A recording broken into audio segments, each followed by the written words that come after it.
Pada video sebelumnya, kita telah melihat bagaimana Mulan pada awalnya diangkat menjadi sebuah kisah populer. Mengapa hal itu diangkat, dan isu-isu yang menempel pada kisah Mulan. Jadi, bagaimanakah kisah selanjutnya?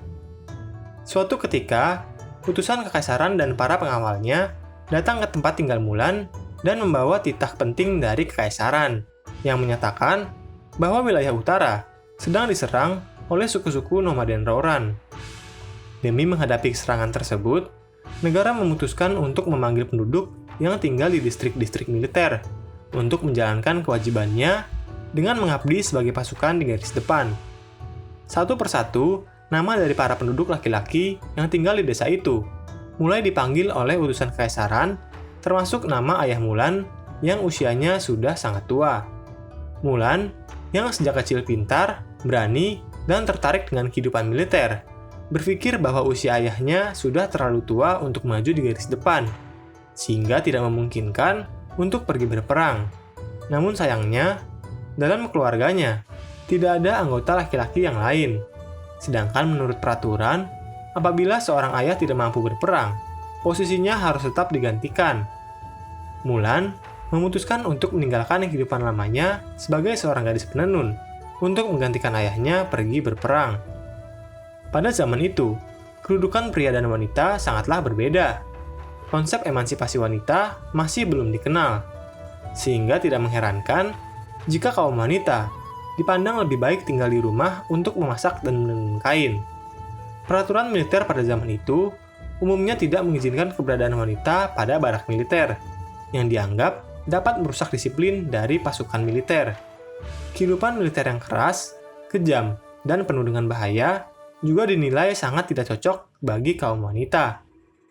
Militer juga menerapkan hukum yang sangat tegas, tidak jarang dalam bentuk hukuman mati, untuk mereka yang terbukti melanggar aturan, sebagai cara untuk menegakkan disiplin dalam militer, yang seringkali lebih dikenal dengan istilah memotong kepala ayam demi menakuti kera.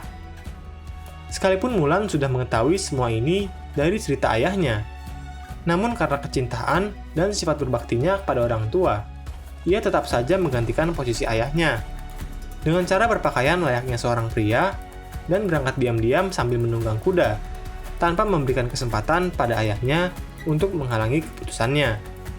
Sekalipun ketegangan dan konflik di perbatasan berlangsung dengan sangat lama, namun dengan tekad, pendidikan, dan pelatihan ala keluarga militer, ia tetap diteguhkan untuk membela negara dengan begitu setia. Karena begitu banyak jasa-jasa yang diperbuatnya, Mulan diangkat menjadi pemimpin terbaik di kesatuannya. Setelah sekian lama mengamankan perbatasan dari gangguan suku-suku nomaden, Mulan diminta kembali atas perintah Kaisar Wei untuk diberikan berbagai penghargaan dan jabatan atas jasa-jasanya. Namun uniknya, Mulan justru tidak ingin menerima penghargaan dan jabatan sebagai pegawai negeri. Dia berterima kasih kepada Kaisar yang atas bijaksananya memimpin negeri dan melindungi rakyat, sehingga mampu memenangkan peperangan. Mulan menyatakan, menjamin kehidupan rakyat yang aman dan sejahtera adalah hal yang paling penting. Ia memohon kepada Kaisar, sebelumnya saya telah menjalankan kesetiaan kepada negara. Sekarang izinkan saya untuk berbakti kepada orang tua. Kaisar menghargai dan mengabulkan keputusan Mulan. Sesampainya di rumah, Mulan kembali menukar pakaian layaknya seorang gadis pada umumnya, dan kemudian bertemu kembali dengan para prajurit yang mengawalnya pulang. Melihat hal tersebut, para prajurit yang mengantarnya hanya terdiam. Namun dalam hatinya, sangat menghormati keputusan tersebut. Dalam kebudayaan Tiongkok kuno, menjadi pejabat negara adalah pekerjaan yang sangat diinginkan. Hal ini sering disamaratikan dengan menjadi orang di atas orang. Pemikiran inilah yang secara tidak langsung memunculkan Keju, sistem ujian nasional yang bertujuan menyeleksi mereka yang paling berbakat untuk menjadi pegawai negeri. Mereka yang menjadi pegawai negeri dianggap memegang piring besi. Apabila terjatuh, piring tersebut tidak akan pecah. Keputusannya menolak jabatan dianggap sindiran bagi kalangan elit saat itu yang lebih mementingkan kedudukan dan kekuasaan. Jadi, apakah kisah Mulan memang adalah kisah sejarah yang nyata?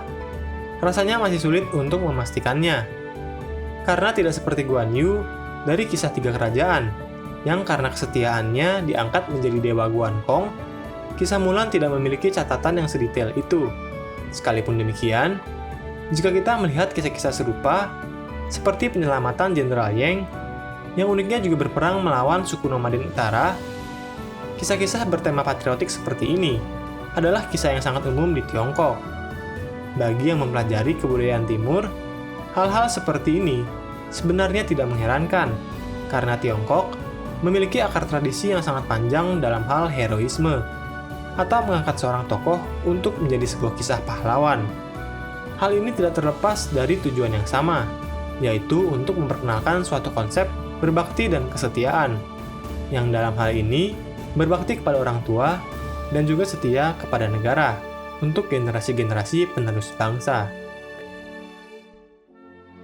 Hai, bantu kami dalam memproduksi lebih banyak konten sejarah dengan mengklik tombol subscribe. Dan jangan ragu untuk memberikan saran, komentar, atau pertanyaan. Terima kasih.